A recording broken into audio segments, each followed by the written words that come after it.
down the street, I couldn't get Emma out of my mind. In fact, with every step, it felt like I was moving in the wrong direction.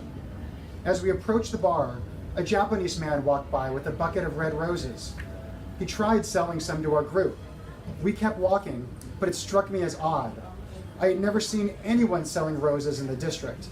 It wasn't the place for romance. Unexpectedly, I stopped in my tracks. Without realizing what I was doing, I called him over. "How much for all the roses?" I asked. "All of them?" the man asked, confused. "All of them," I replied. After doing the math, he said, 50 guilders. I bought him out. Every single rose. He smiled and gave me a pat on the back. His night was made. He also seemed proud of me, as if he knew something or saw something I didn't. Without saying more, I took off running to Emma's window. With water from the roses dripping down my arm, the world moved in slow motion as my perspective switched from first person to third. It felt like I was watching myself in a movie, one that no one else in the world would ever see but me.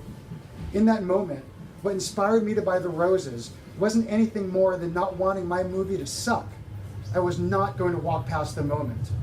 There had been many times in my life I'd done just that, walked past a moment, only to have it lost forever. That night, for some reason, I wasn't going to let that happen. It wasn't out of bravery, but necessity.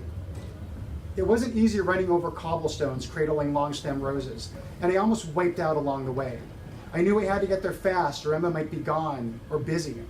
When I arrived, her curtain was open, and she was standing where I left her. A crowd had gathered. Out of breath and shaking, I walked up to her window and held out the flowers.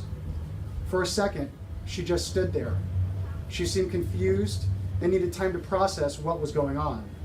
Finally, she moved toward her window and opened the door.